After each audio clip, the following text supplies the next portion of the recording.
Hi, I'm Peter Burlingame of the Self-Defense Initiative. A seatbelt is an important part of performance driving. When I talk about performance driving, I'm talking not just racing, but defensive driving, evasive driving, and offensive driving. Obviously, it serves the function of keeping you safe in that it keeps you from hitting the windshield or getting ejected from the vehicle.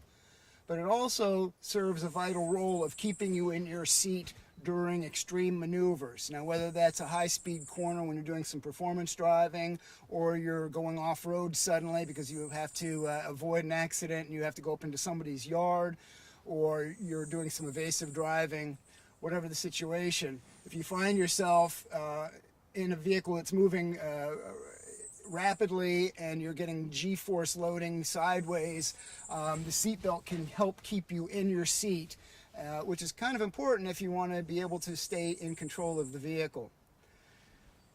Now, I hate when the government tells me what to do, so these seatbelt laws drive me nuts. And I don't wear my seatbelt because the government's telling me to. I wear my seatbelt all the time because it is important to performance driving. Now, when I put that on, what I'm looking for is that I get a good position in my seat. So I get my butt as far into the seat as possible, get my back against the seat rest. I attach the seatbelt, and then I'll actually crank on it to tighten it up across my waist.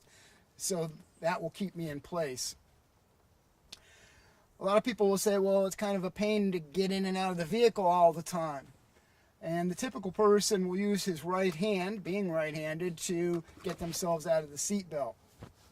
But considering that we're using the vehicle in potentially a defensive situation, and we need to exit it rapidly and maybe draw a pistol while we're doing that, it would make more sense to use our support hand to get out of the seatbelt while our strong hand goes for our pistol, or grab something as we're going out, whatever the case may be.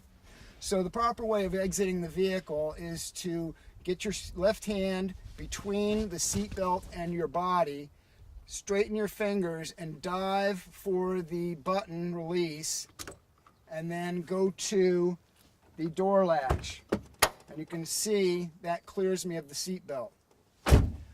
I do this each and every time I undo my seatbelt. And so I'm getting plenty of repetitions. I get 3 or 4 repetitions every day when I'm driving. So once again, left hand goes between your body and the seatbelt, fingers straight, dive for the release, hit it, and go for the door latch.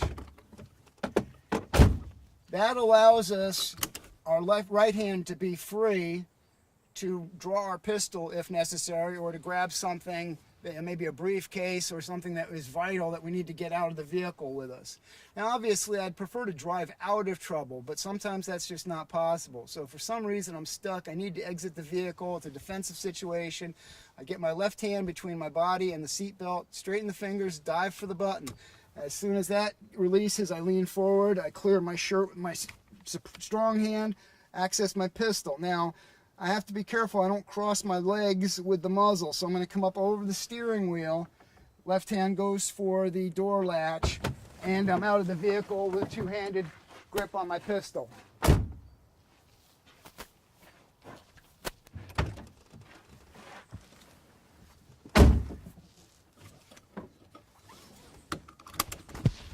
One more time, the left hand goes between your body and the seatbelt, fingers straight, hit the release.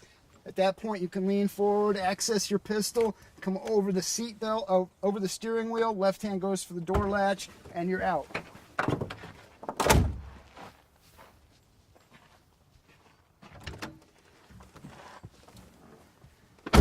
So to recap, the seatbelt is an important part of performance driving, whether that's racing or defensive, offensive, evasive driving. Put it on, tighten it up, wear it, and it'll save you. I'm Peter Burlingame of the Self-Defense Initiative. Thanks for watching. Be safe out there.